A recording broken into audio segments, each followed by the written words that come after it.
Welcome to the BANGover Podcast. I'm Scott Allen. That's Chris Myers. I'm here. We got our instruments.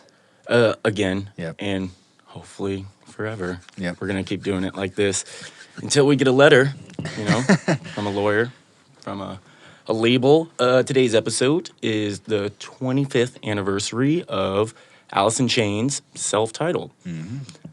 It confuses me when a band has a self-titled...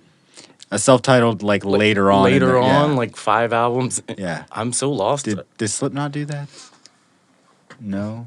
No. I guess don't quote me on this. I think the first album was self-titled. Okay. That seems to be the trend. The first album is your self-titled, but... It's all like volumes. They do it like that, too. It's like volume 1, volume 2, disaster piece, you could call it. I don't know. Yeah. But let's 25th anniversary. Jam out for a little play the opening track. Oh, opening track. Sorry. Yeah. Let's grind.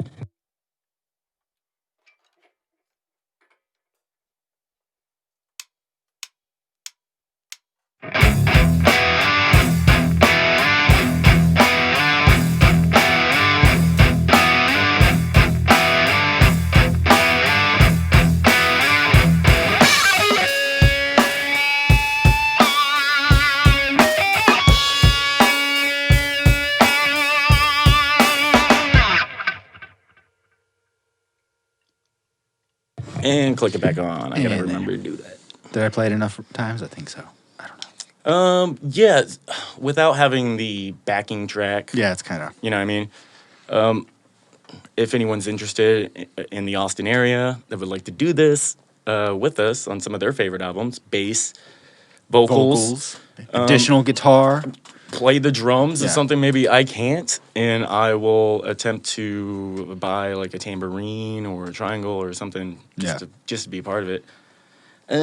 But let's get into it. I know we know, maybe some of the other audience members, we have a lot of episodes out there, don't know, we did Alice in Chains recently, and we don't really, there's so many albums, Facelift. Why not... spend a little bit of time apart from that band after we do an episode of them. Yeah. That was the 30th, right? Yeah. And then we have the 25th of this album. So, and that was last month too. It feels like it was last week, a little bit, because in thinking about this, I started to get mixed up and started to think about other Alice in Chains songs from Facelift. And I was like, no, we're not doing that album. But it was so recent, it's still fresh in my mind. The reason why we're doing Alice in Chains again, it's a really, like, what would you call it? Because it's a 25th anniversary, so therefore it's like an even number. So they always celebrate it like that. It's always like 20, it's like 10, 20, 25, and 30, and then so on and so forth. Yeah, you start breaking it down like that. Yeah, but you don't really celebrate like the 23rd anniversary of an album. Really. Yeah. It's more like you want a well-round number to really look back on, 25 years of this album. Yeah. And everything. It's a quarter of a century. You know what I mean? So it's like, you can break it up in pieces like that. I mean, I was like 8 years old when this came out, And we're talking about it today, and it feels still very irrelevant. I think it's because the band is... Right. Yes. All right. But maybe it's because of how good the band is and the lack of rock and roll that we have right now in the mainstream. You know what I mean? Like a good rock band. Like we got Foo Fighters, but they're about the same age. You know what I mean? Their first album was around 95 or like recorded in 92 or something like that. But whatever. We're not talking about them. But... even looking back, all those bands are old. The Queens of Stone Age is an old band, Everyone's like pushing like towards their 50s, and we don't have any like young blood. Like, I'm assuming that they were a bit older on this album, 95, but probably not too much. Still in their 20s. You know what I mean? Yeah, they're a pretty young band. This is the third album. This is the third one? See, I get confused because of the self-titled-ness of it. Well, not only that, but they did have those EPs. You had Sap, Jar of Flies. So those were EPs? I believe so. Okay, because Jar of Flies like really mixes me up on it. The whole I think so. I think that has a lot of their discography. I'll look it up, but I think that has a lot of the like acoustic songs. But Let me we, look. any fans of Alice in Chains remembers this album cover, Yeah. lime green. I think even the case itself was like lime green. It's a very iconic album, Yeah. The Three-Legged Dog.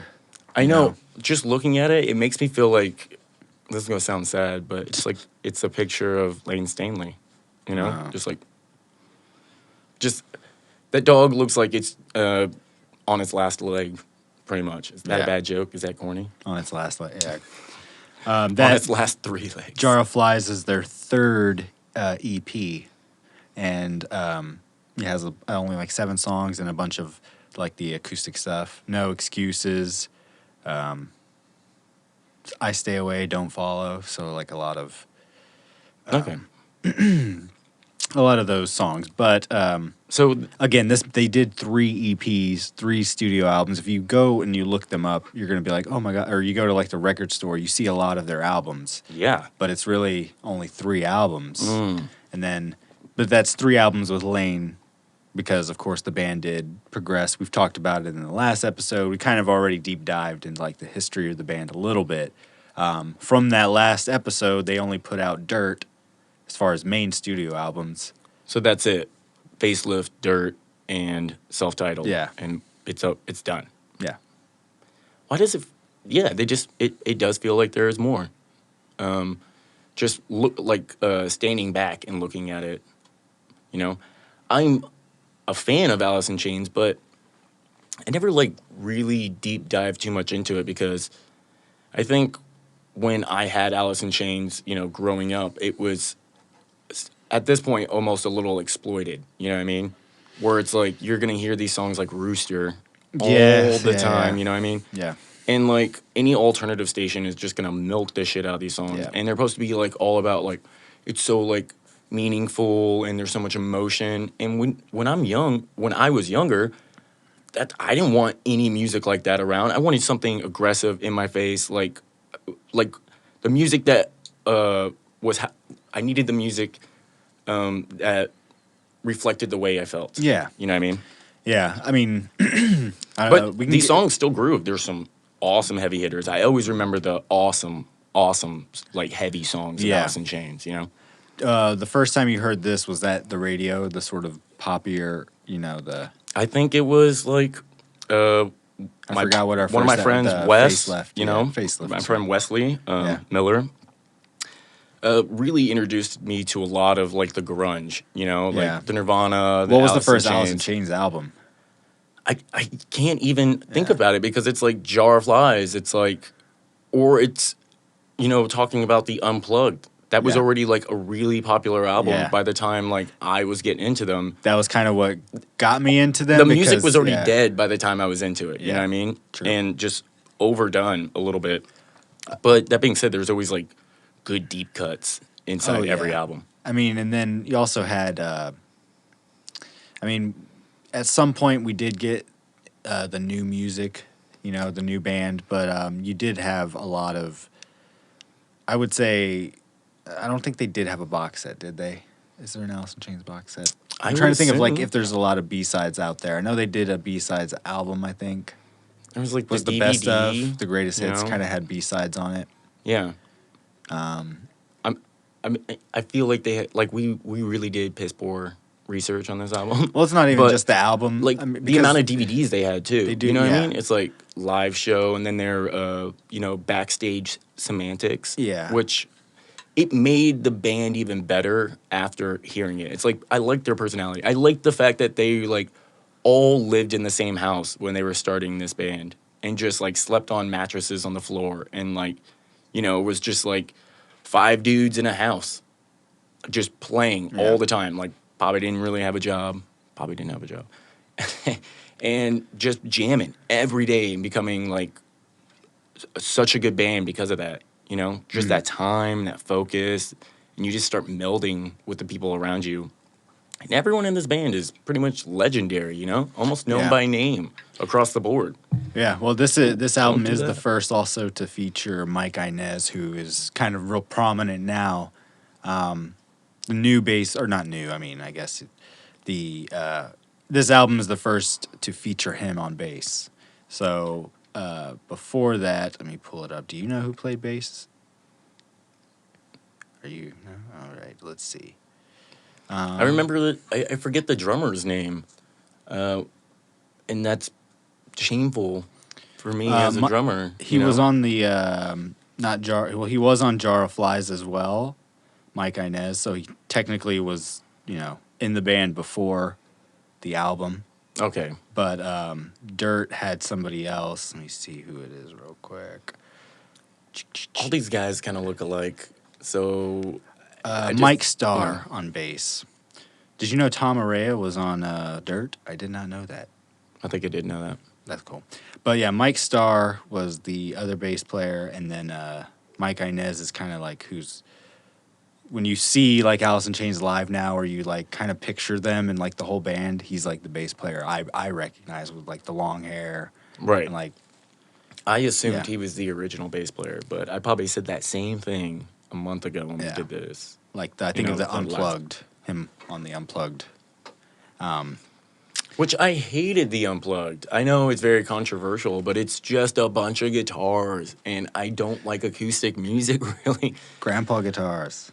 Yeah. Yeah, that was the first to feature him, and then the last to feature, of course, Lane, who died after this album. Or he did the Unplugged, but Right. this is the last studio album that he did. And So it's kind of like yeah, all it these. was 4 years later, I believe. He passed away. It was 99. Died in 2002. 2002, right. Yeah. 6 years. Yeah. 7. Okay. And it's their last album to be on Columbia Records. So there's a lot of firsts and a lot of lasts. Which is But- very, all you CD folks out there, anyone in their 30s, just remember what those CDs look like. They all look the same across the board. Red, Columbia, around it. And Yeah. then just in like bold print, the band's name and the title of the album. Nothing fancy, you No. know what I mean? It's like a Americano. Yeah. So yeah, released November 7th, recorded April through August of 95. It's a couple months there, Yeah. May, June, July, August. So actually a lot, yeah.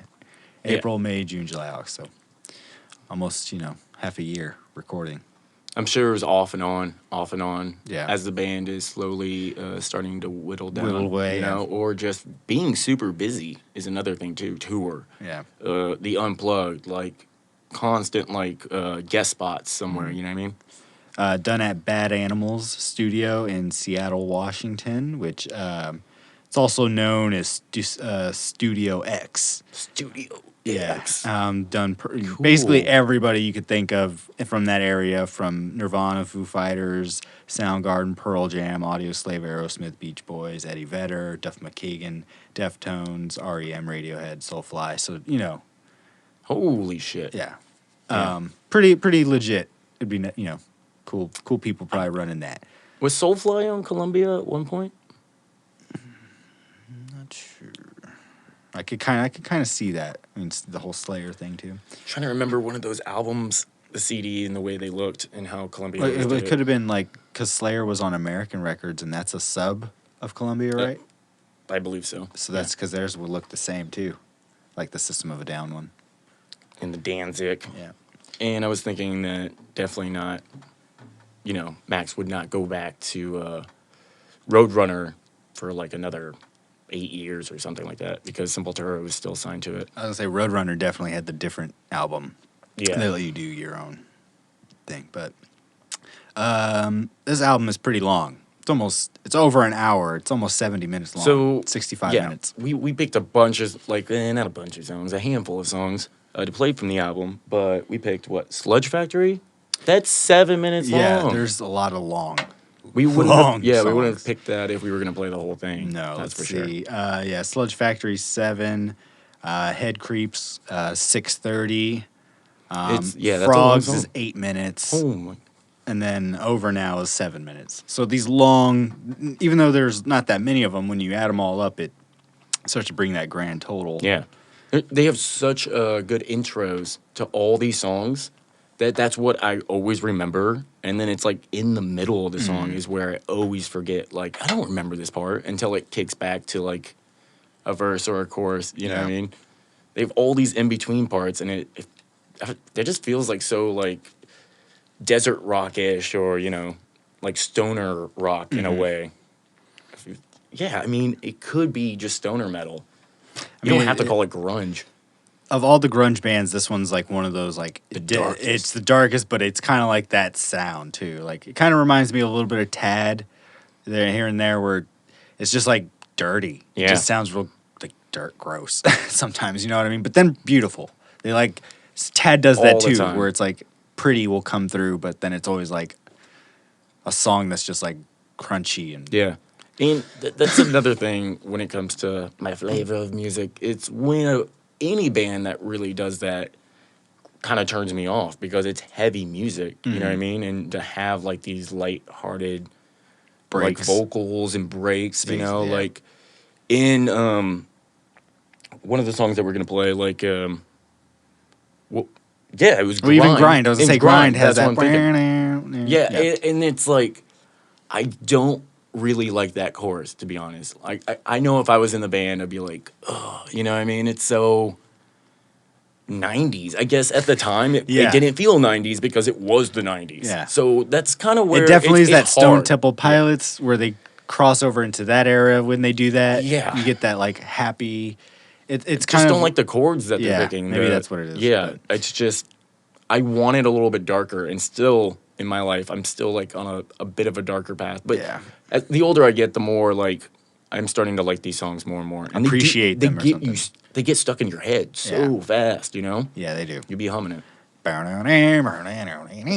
one's great. That's a, Oh yeah. his Boom, vocal boom, lines. boom. He does a good job of like Yeah. holding out things. He's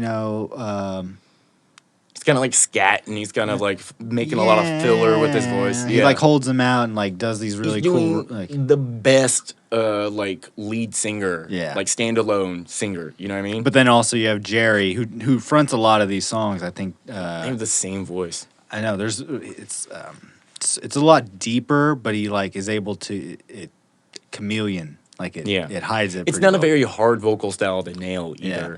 Like, I believe most people can hit like some of the notes, like most of the notes that he does. He does go off on a deep end when it comes to his vocals. When he hits like a super high note, you know what I Yeah. mean? He can get up there, that's for sure. So to finish out all that stuff, Columbia, Toby Wright, and Alice in Chains are the producer. Sorry, Columbia was the label, like we said, and then Toby Wright, who we've talked about plenty of times. I think on the last, I know he didn't do the other Alice in Chains, but he did something else we talked about, maybe Korn. Mr. Wright. Follow the Leader. Yeah. He did that. So yeah, let's see what We're else. just gonna put up a chart. Of these producers that Yeah, and then just always put like a check by it every time we do an album that they were on, and we'll look back at it in a who year gets and the be most like, checks. it's still just these. Like, we'd never added Yeah. any new names. It's still just these. Like, I'm gonna say like 8, There's probably about like something like Something that. like I that. didn't really do a full count, but we always talk about the same people when it comes to the legendary producers, albums. the mixers, Yeah. the masters. Dude, even on like something like a Gore album has like legendary mixers It's the on same it. thing, It's yeah. just like he's done like so many things. He did just like gotta Fog get it. Hat back in the day, and he's doing Gore now, and you're like, You just have to get them. it just if you're gonna make a great album, there are certain people that Yeah. you have to like get to record you, to produce you. At some point, The you've just label is been always doing just it like, for so You're long. the best. It's like, It'll be. yeah. So this album, like we said, kind of had a little bit of like a tumultuous history because it took so long to make, because of Lane. After Jar Flies, he goes into rehab for heroin addiction, and the band scheduled a tour for '94 with Metallica, Suicidal, Danzig, and Fight. That would have been a hell of a show. Mm-hmm. But when they were rehearsing, he began using heroin again. What was it, the first day or the first 3 shows that they were off the bill? I don't know. It was during the rehearsal for the tour. It prompted all the band members to cancel the dates. Yeah. And remember we were talking about another band that One day replaced before them. this tour started, yeah. Oh, so that's how it was. And then another band got to fill that spot. Candlebox. It was Candlebox? I thought we were talking about a completely different show. Candlebox? Yeah, Candlebox replaced them. All right, I'm not going to talk shit because I don't really even know what Candlebox sounds like if I'm thinking about it, but I assume they suck. And Candlebox? Okay. So they took 90s trash. Yeah, they took a break because of all that stuff, and then Lane went and joined a super group called Mad Season, while Jerry did solo material. Then in '95 of January, Cantrell, basically the rest of the band got together without Lane and started rehearsing some Jerry material, and then in the spring of '95 was when they invited Lane to come back into the band. And then that's kind of when they started to split apart again and go different ways, and they felt like they were all just betraying each other. And don't do heroin. yeah, so then they entered the studio in April of '95 with Toby, like we said, and then they had a few of the songs written before the sessions to use as like a starting point, right? But then they started to give demo tapes to Staley so he could write lyrics for him. And then the album finally finished in, like I said, August of '95. And this is what Cantrell said about the whole experience. He said, "It was often depressing, and getting it done felt like pulling hair out. It was the fucking coolest thing." Or he said, "But it was the fucking coolest thing. And I'm glad to have gone through it. I will cherish the memory forever." And then Lane Stanley added, "I'll cherish it forever too, just because this one I can remember doing." Sad. Yeah. It's pretty sad. So yeah, and then again, while he was recording, he was severely addicted to heroin and often would stay up late or absent for recording sessions. It was really painful. The band's manager said it was a really painful session because it took so long. It was horrifying to see everyone in his condition. I think there's even video. You can look up some of these sessions, and it is just dark. Like, he does not look good in any of these sessions recording. out. Yeah, Yeah, or just so up. skinny, Yeah. just like your physical appearance is just not there. How do you think, like, I get the depression because everyone's been depressed, but you can understand that, like, you will never understand. Does that make sense? Understand that you will never understand how someone else feels when they're depressed, you know? Yeah. But, man, if in my mind, I'm like, if you love the music that much, you have to, like, really pick, you know? The music or the drugs. And I don't think he obviously he didn't pick the music because he just kept doing it. But, you know, a lot of people say, I don't know if that's an excuse, but it's like such a small percentage of people get over that and stop doing heroin forever. Yeah. You know? And then when always the go people back that to it. don't, they really, Yeah. we see what happens. I mean, it does not Just don't end even well. get started Yeah. with it. God, it must be such a good drug. Yeah. And just to finish that off, so his manager was like saying, it was while he was cognizant, he was one of the sweetest, bright-eyed guys you'd ever want to meet. And then you'd be in a meeting with him and he'd fall asleep and you'd just get gut-wrenched, you know what I mean? Because he's just nodding off and whatever. Yeah.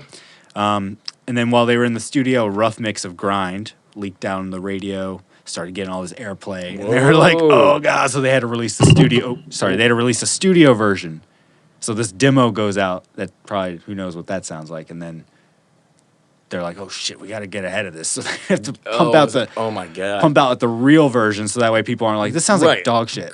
It was like 3 years. And at that point, you're like, where are they with the next album? Yep. You know what I mean? Where is Alice in Chains? Where is Alice in Chains? Yeah. That's too long back then to come out with an album, for sure. Yeah. Besides Grind, Heaven Besides You, and Over Now, all the lyrics are written by Staley Lane. So. Oh, I imagine, like, what was it? Head Creeps? I imagine he wrote that song. Because it's like a bunch of nonsense. I was reading the lyrics and I was like... That he wrote Head Creeps? Yeah. Let's see. Plus, I thought it was something that obviously had to do with heroin. You know? Yeah, it says he wrote the music for it.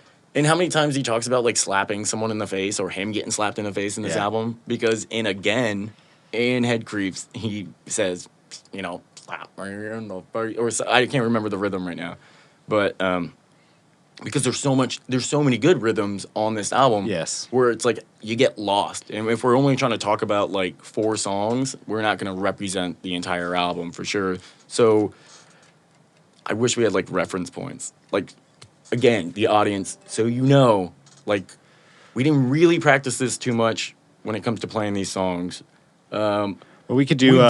We've heard these songs our whole life. You know, it should only take a little bit of No, time to sit yeah. down and I mean, really like, process through it. But playing it together Let's play again. live, Because the rhythm, like you were saying, those rhythms are so catchy.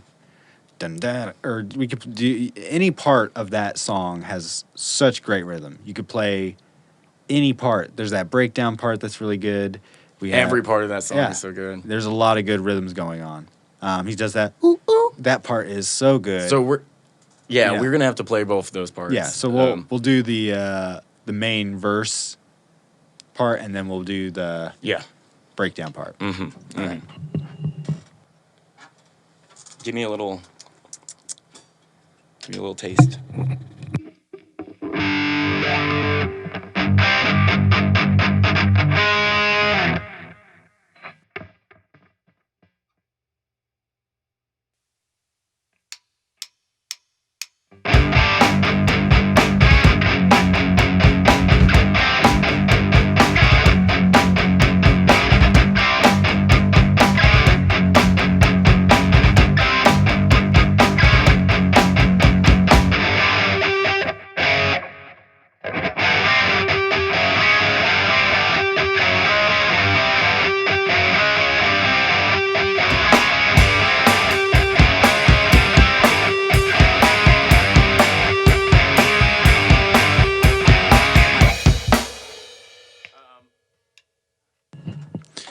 Sorry, my little in between there. Again, we don't know how far we can go with this whole idea. Before someone sends us a letter saying cease and desist, Yeah. do not play, our music through the podcast. So we wanted to like piece it out. I love to just play like a whole like good chunk. You know what I mean? Yeah, I yeah. would love to do that, like a good 30 seconds, because I would love to point out some of the best parts of these songs where it really like. For me, that's what I'm always like wanting, I'm waiting for it. I'm just like, can't wait for it. Can't wait till it gets there, Yeah. And it's the best part. Just if we don't have a singer here, but just grooving on that verse riff is so good. It's like, or not the breakdown, that dun dun dun dun dun dun dun dun dun dun. Like that's such a. It's so simple too. The way he. in the face again. The way he's phrasing the vocals too. Why? Why? No, like those parts. It's so good. It's very His catchy. little whine, yeah. Yeah, there's like 2 vocals coming in, swimming around. It's like So play that. I don't know what you would call it. The in between part, like it's the pre-chorus. So it's like.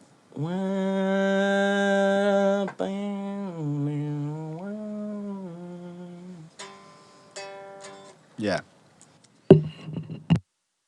We'll just go. Let's do like 2 of the verse or 4, and then we'll go into it. Okay.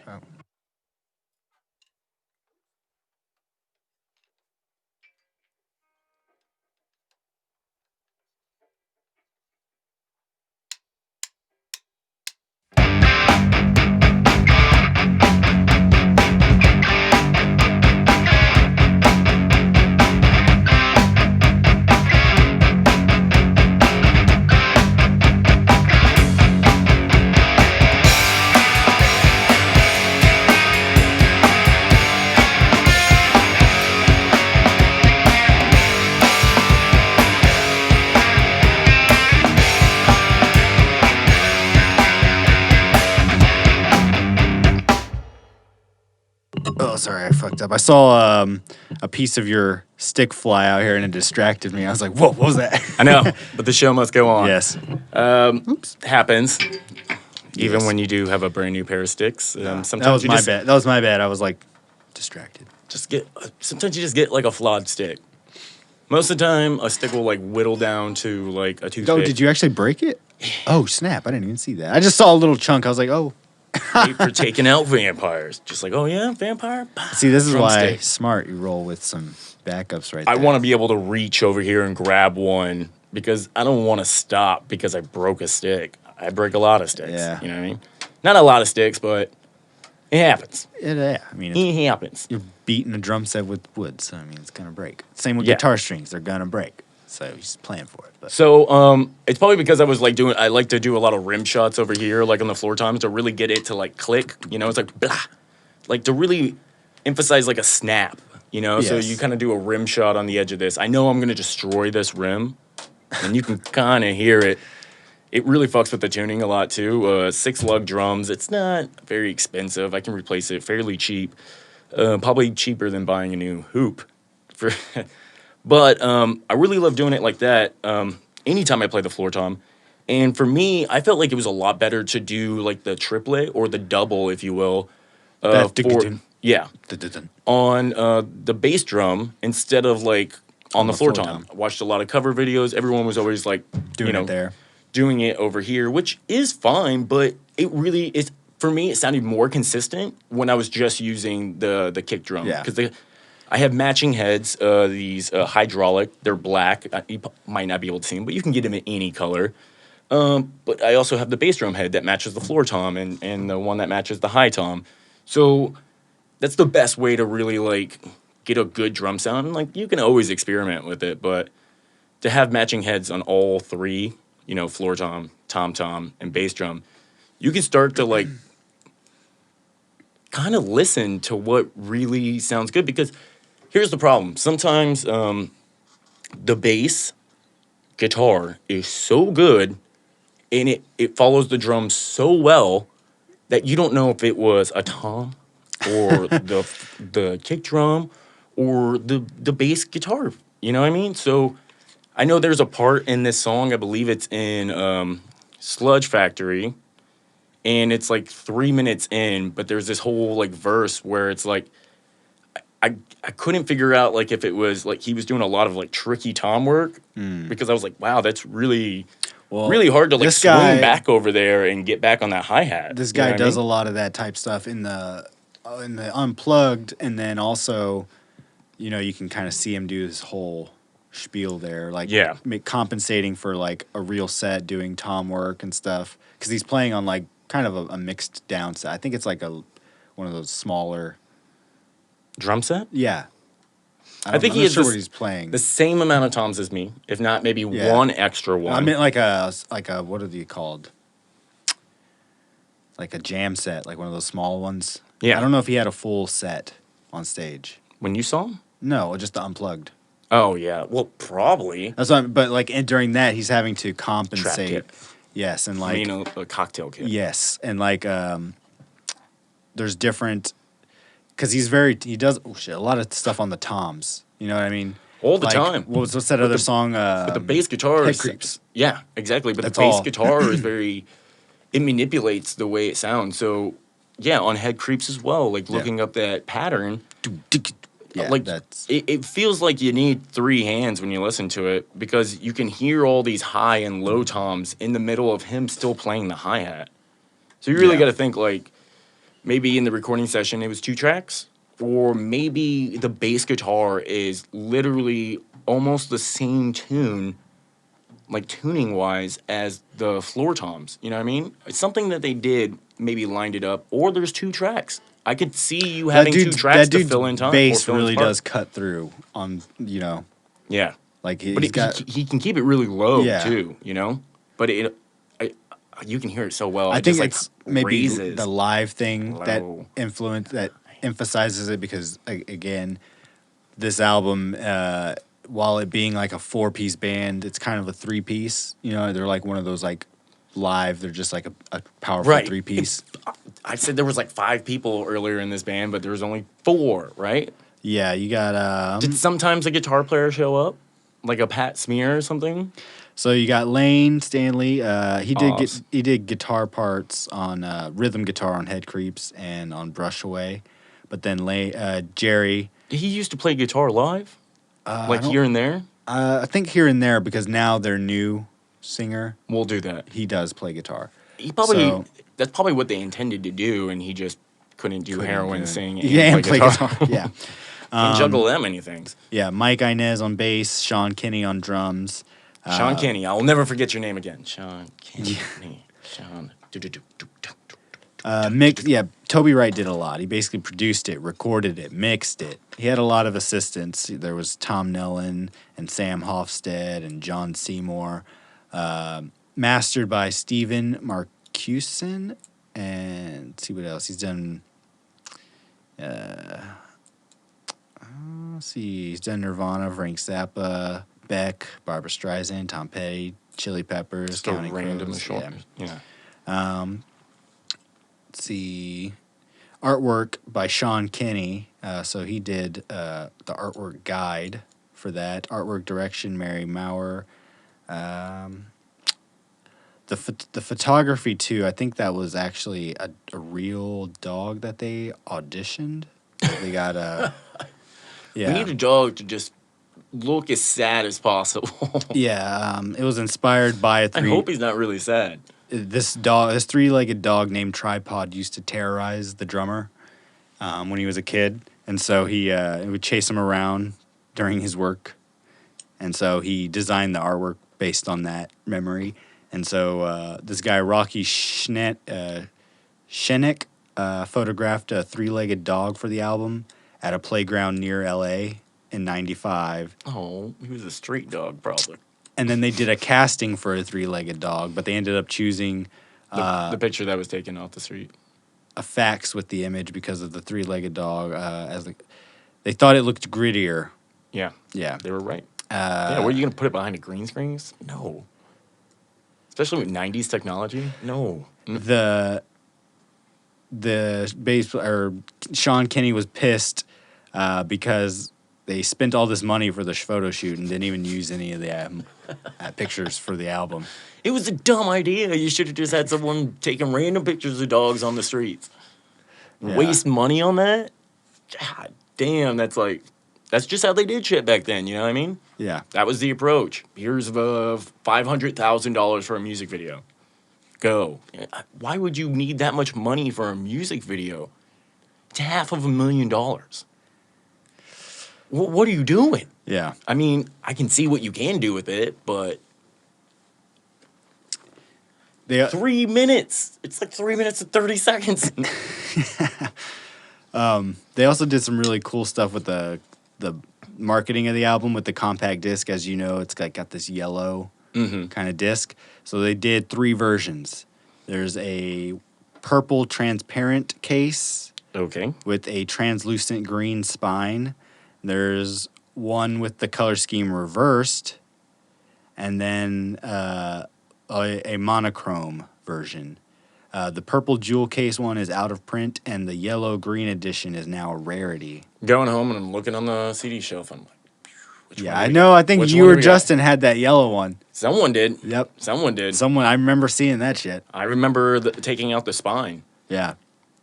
On the monochrome version, the dog has yellow eyes, and then they did a cassette edition with a transparent purple cassette, and then a yellow and green case. God, they did some awesome colors for this album. Yeah. So, like, Jar of Flies, wasn't that, like, orange, one of the case? Hold on. Let's not go down that road. So, for this album, each color scheme for the album, did it change anything? Like, songs added, mixed differently, alternative versions of Not songs? really. It was just, I think... Just fun stuff? There's three Just versions. fun stuff. Yeah, if you get this version. That's cool. Yeah, there's a... Yeah, see. I think all bands should probably do that, you know? Just, like, come out with one, and then after a while, change it up. Maybe it's kind of like tricking the fans as well, because you're like, is this a newer album? And if you didn't know, you'll just buy something that you might already own. But if you're a collector, you might want to collect all of them. Yeah. This is a little fun fact, too. They were supposed to do an electronics press kit, which we kind of know about, press kits and all this bullshit. Right. Which was a marketing tool in the 90s in which they would just basically talk about themselves, you know, in this press kit. They didn't want to do that. So what did they do? They took the money from the label and they made a mockumentary, and they called it the Nona tapes. That's genius. And it's directed by Rocky Schneck, the photographer guy. I think that's though what you want. That is still your press kit. That's just the band that you're getting. Their sense of humor. Yeah. You know what I mean? Jerry Cantrell disguised as a female journalist named Nona Weisbaum. We've seen this, right? I don't know. We've definitely seen this. Interviewing his bandmates many and playing a DVDs back in the day. fictionalized versions of themselves during a car ride in Seattle. I think I have. The music video for Grind is at the very end. Columbia did not like the Nona tapes at first and told the band that they wasted their money doing it. And then, Of course they didn't. It was the 90s. It became a cult hit, however. They love to waste money on something like a fucking dog photo shoot, but, you know, again, let's waste some more money on digital press. So, yeah, they didn't like it, but then it became a cult hit, and Columbia was like, oh, people like it, so let's sell Duh. it. So they sold it, and then the band was like, what Yeah. the fuck are... They were pissed off. They were pissed off that they sold it, that they were making profit off something. It was supposed to be a joke.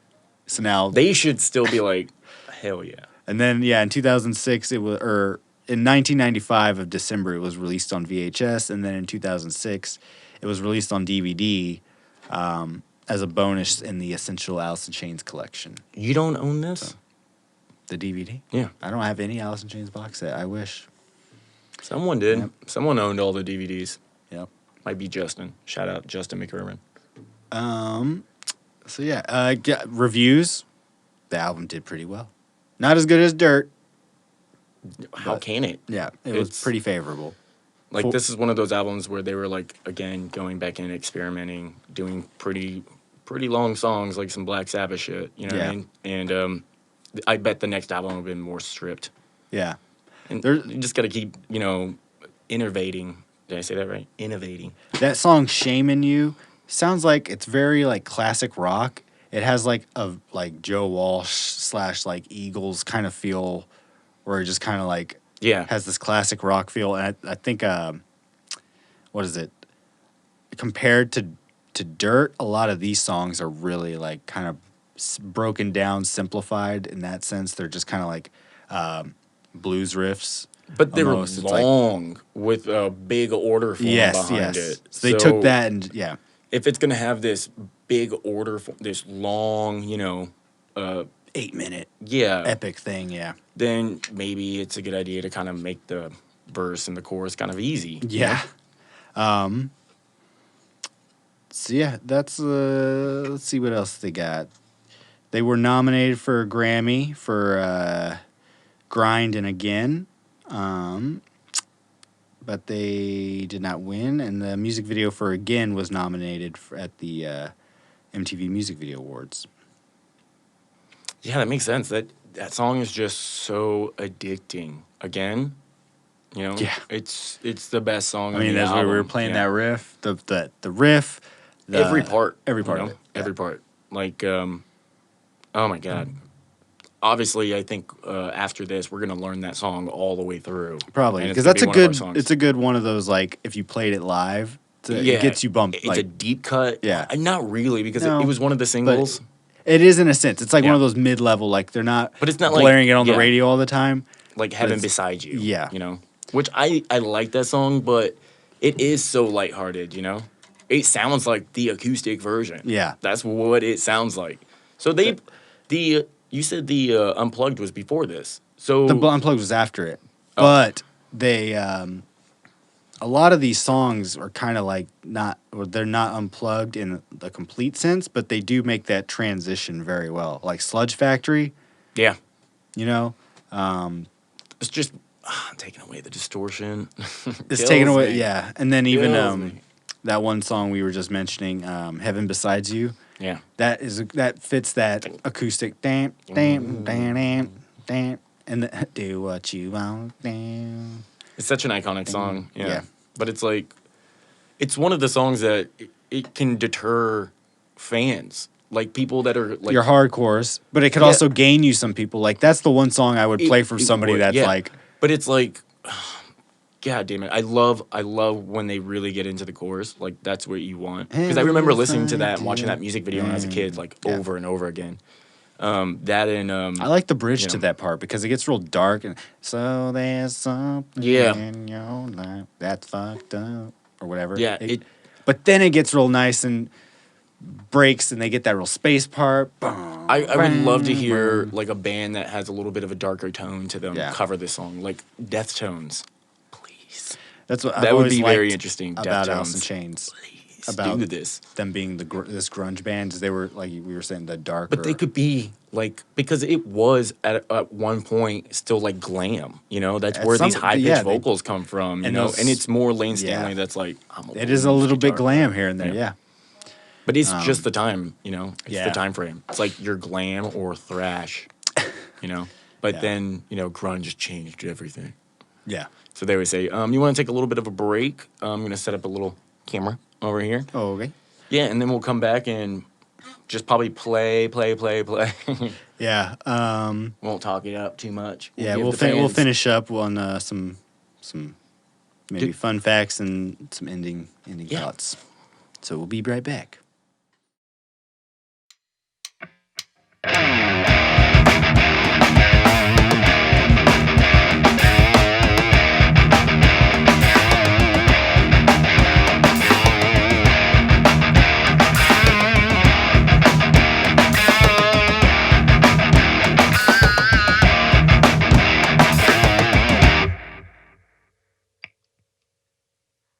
We didn't get that until like about two measures in.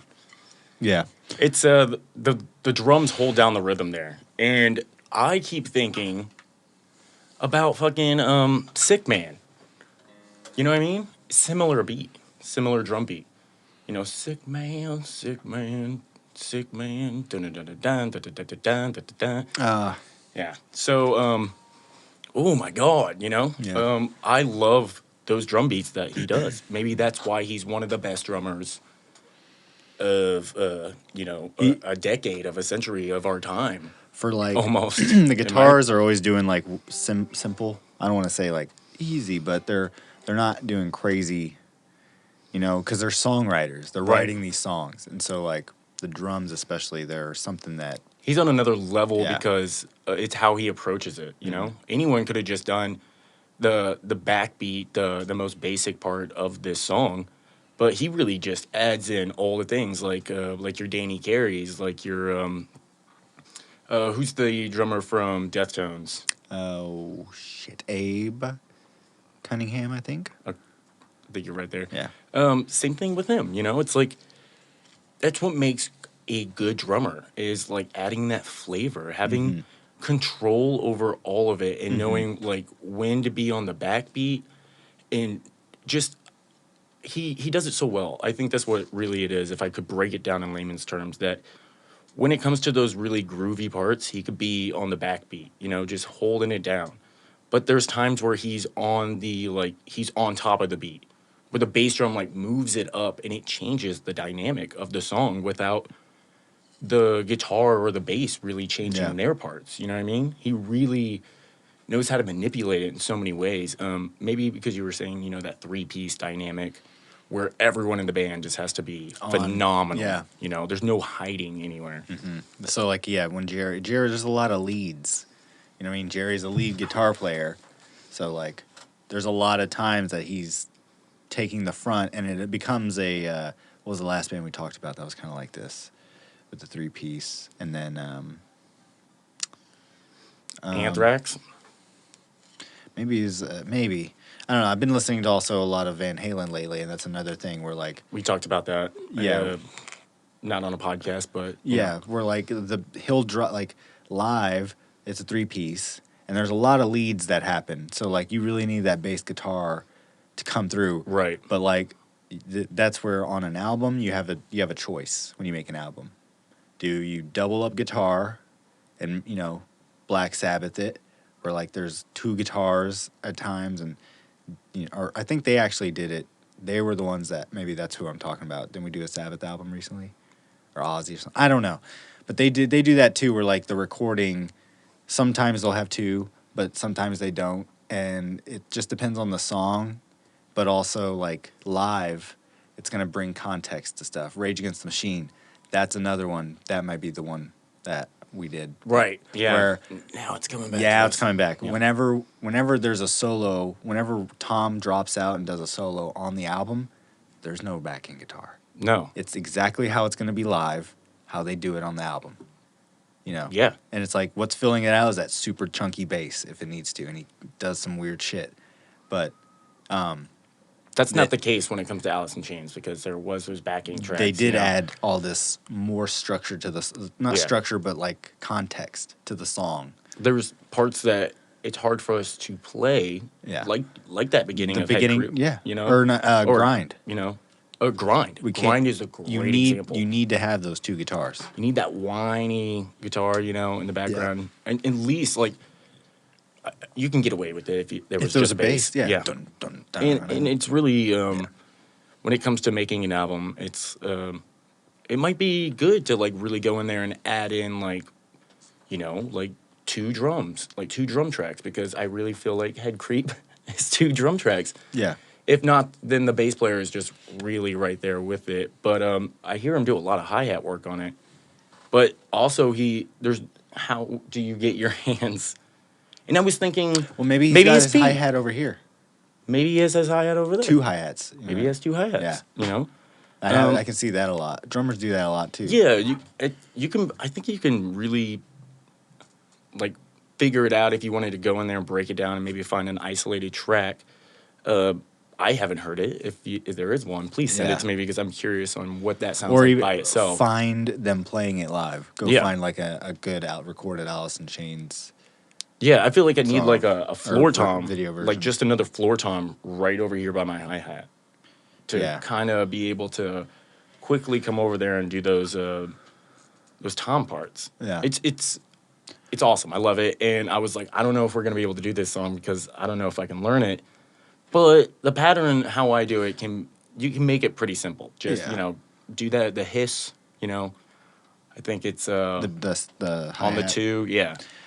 It, The 3. come to think of it, you might not actually be able to find much live stuff from this album because of the sheer fact of the drug addiction and it fucked up the previous tour. Right. You know, how far did they get down this one? I don't know. I think it was like 96, and then it was like that whole time 'Cause apart. they took a long break and then they did the Unplugged, I think. I don't think it was directly after that. That they Damn, took we like suck at our jobs. I mean, I'll look again, but I was coming in here with a lot of pre-text knowledge or just just being a fan. Yeah, You know, seeing the behind the I'm not- music when you were younger. The biggest Alice in Chains fan in that I have memorized every album front to back, but I can comfortably say I do like them and their music is very familiar. If I heard a song, I'd instantly be able to tell you who it was. And Oh, right Right what I away. mean? Yeah. They have an iconic sound, so Um, that's part of what makes this band so great. I'm gonna fumble the mic a little bit. Because they are good songs at the end of the day. I think with time, some of us like snobby music fans like myself will be able to just listen to this completely like with an unbiased opinion, just like because it's good.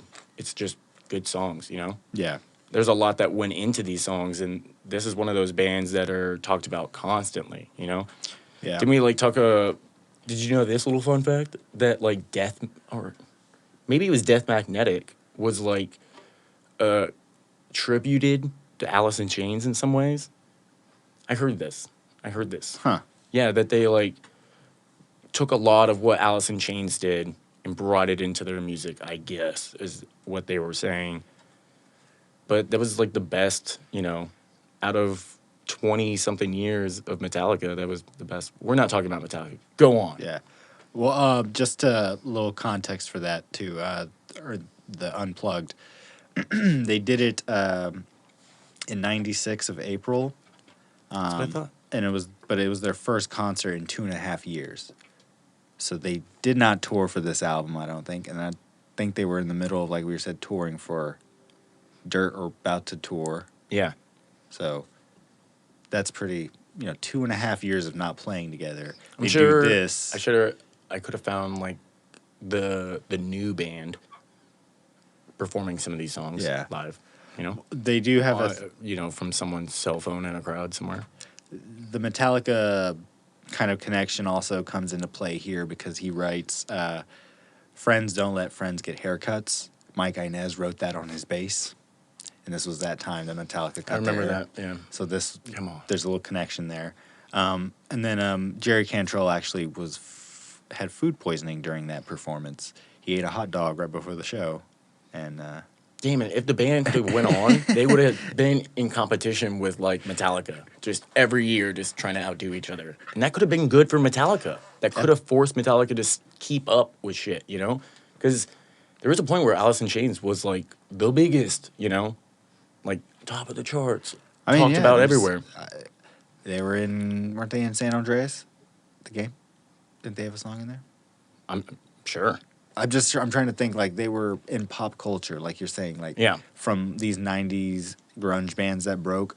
It was But we have 101 Pearl nights, Jam, Soundgarden, Alice in Chains, Nirvana. Like, they're in that Yeah. pantheon of, like, big bands, even though they only have 3 albums. Same with Nirvana. You know what I mean? Yeah, and just did a whole lot in 3 albums, Yeah. or maybe did the right amount in 3 albums, and so they couldn't fuck up their legacy with making something shitty and Sure. then doing that again, Yeah. and then maybe changing up their sound, and then like really, just we'll be talking about them in such a different way. We'll talk about it in like the Metallica.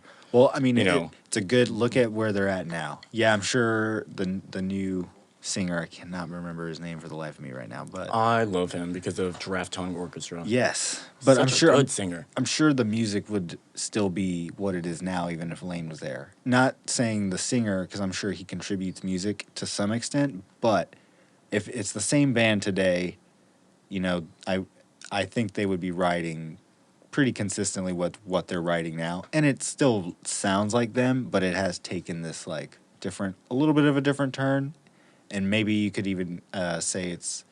Trying to think of a band that we've talked about that's kind of like that. That maybe later on in life takes a turn, music wise. Still the same members. You know, we've talked about a lot of bands here Anthrax? on. Oh, are you serious?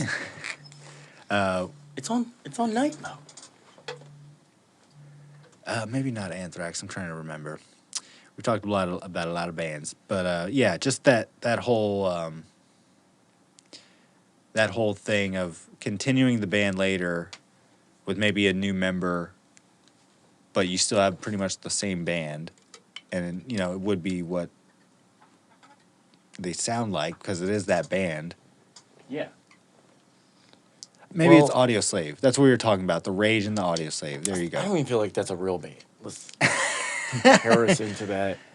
Well, they Yeah. were that where they were like, we need to do something. They were conscious about doing something different because they have a new singer, but it's the same band. Where it's like, Can we think about this- a band that it's almost the yeah. exact same example almost, where it's like your guy leaves, so the band is still there, but we're gonna take on a new singer. But Alice in Chains did maybe an opposite approach where they still tried to sound the same.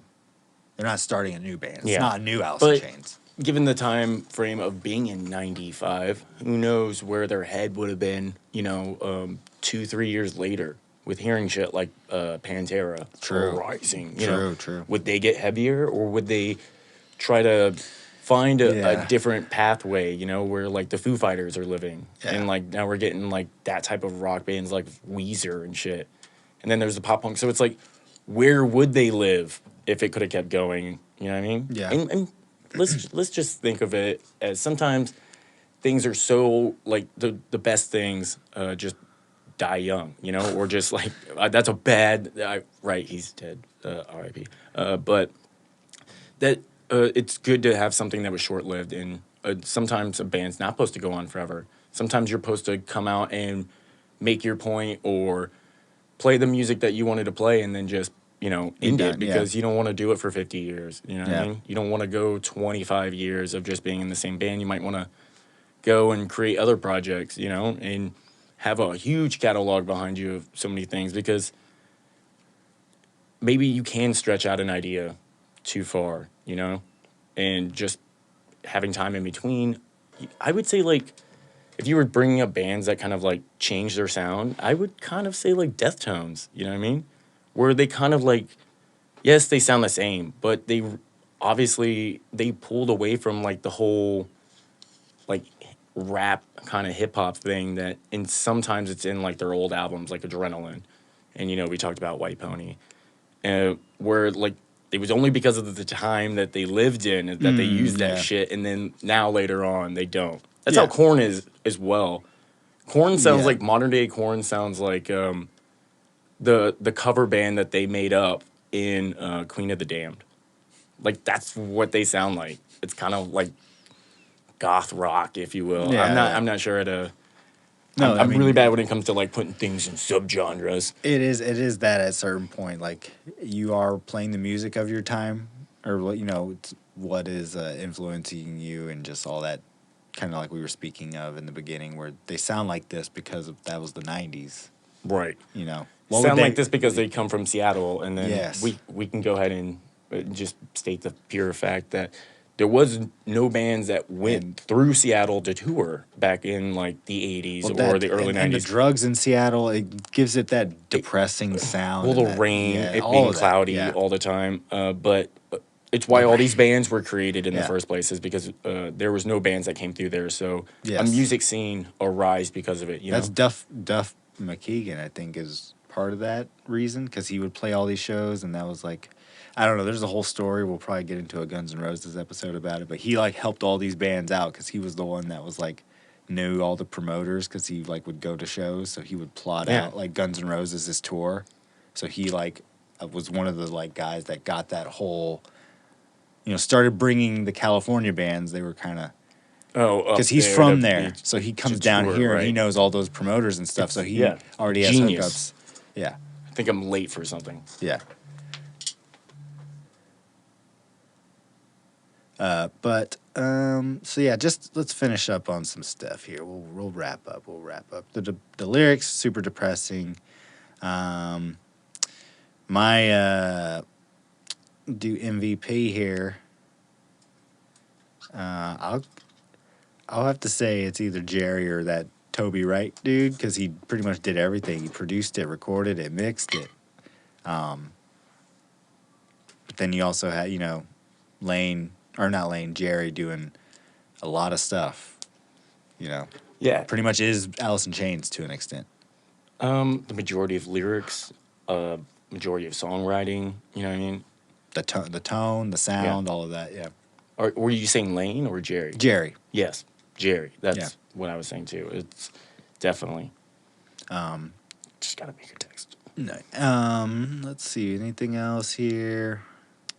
Well, all the lyrics were written by Lane except for some. But yes, you're right. Jerry did pretty much write a lot of stuff. Like, if didn't write the whole thing, he pretty much contributed.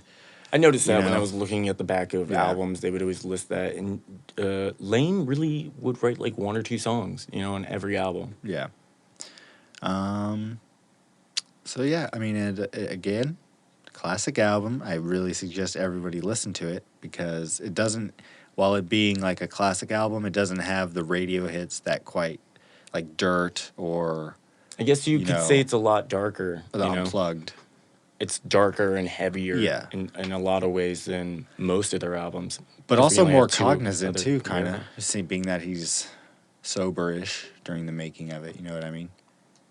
In that sense, where it's like, it's kind of what he's singing about and stuff like that, And that's always been the case when it comes to this, And I absolutely love it. But yeah, it can be a little sad at times. Very, because he's talking about what's going on. Yeah. So and obviously, like we've been saying, this album comes in a weird spot in Alice in Chains' life, where there's like a lot of firsts, like a lot of new things, like bass players and last times it could have been like a turning point for them. Yeah. I think it really was. Yeah, kind of was. I don't think it was supposed to be the end. That's for sure. No. Like, it's not the thing that you would cap it off with. You know what I mean? That's very unfortunate. They didn't really do any live touring for this album. They didn't. Yeah. So, no, we will never see how you do Head Creep. Well, if they play it maybe they might live now, one day.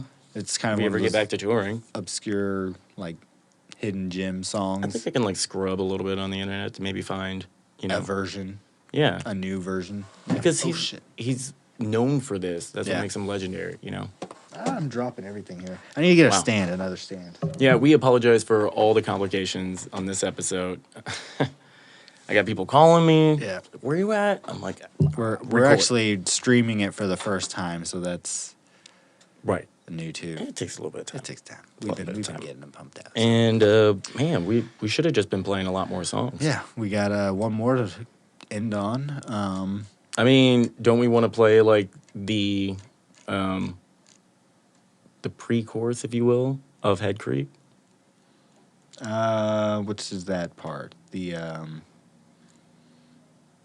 there's the and then where's the next part? Dun dun dun dun dun dun dun. Oh yeah. Yeah, we can play that part real quick. Let me tune up here. All right. Kick this off. We'll be right back.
Yeah, I didn't practice that at all. Oh, you didn't practice that part? That's no, not practice that, but that's the one song I'm least familiar with when it comes to like all the parts. all the parts and just playing it, like learning it. Because is it obscure on guitar and it's really just a lot of drums? It's not even obscure. It's literally like we were going over. It just is simple blues stuff. Yeah. But it's all rhythm. Yeah, that's So what I was it's- like. Maybe you should just bring a bass guitar from now on. It's all rhythm. So it's like and one rhythm transitions to another, and you kind of need that whole band to kind of do it because there is like the It's such a vocals do that. complicated- yeah, I just wanted to The attempt vocals like kind of flow with the guitar. They're like Yeah. mimicking it a lot, and so it's a little not awkward, but It always takes me a second to like get the drum beat. You know what I mean? Yeah. Like I was doing it and then I was like, this is fucking wrong. And, Yeah. You know, we're live over here. I'm we're starting live. to No. sweat. You know. yeah, I mean, And it just takes a second to like, oh right, this is where Yeah. it should be. But if you had like, you know, all the little pieces there would make it so much easier. And maybe we can't do justice on this until we get some more people in here. You know. maybe I think a lot of the songs too just require, not like Just a backing track. You know? something you Yeah. need like if it was like A loop pedal. a loop pedal or just at least like two more people, a bass and a singer. Yeah. Anyone want to Skype Yeah. in? So yeah, that's Head Creep is an example of just like taking those like really like easy kind of riffs, but building a really good song around it. Yeah. So, man, what are we even going to play on our way out then? Sludge Factory. Wow. That's my least familiar song. Yeah. Luckily, that one is like I think all around just really like laid back. Yeah, let me see what it says on my notes. Yeah. And also Follow rhythm.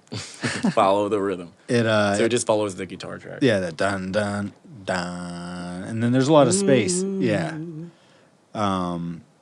Yeah. The guitars are really lot of just filler on this vocals. is a good example of an Alice in Chains song where it's like super moody, Yeah. but dark, but kind of heavy. Yeah. But then you get that like soft chorus that you don't like. Yeah. I don't know. Yeah. Again, I'm not like. It feels like I might have been trashing on this the whole time, but I'm not really because. Shit, I'm sorry for pointing out all the reasons why I don't like No. it. But I was Those are pointing out the legit. reasons why I do. Those are you know, legitimate as well.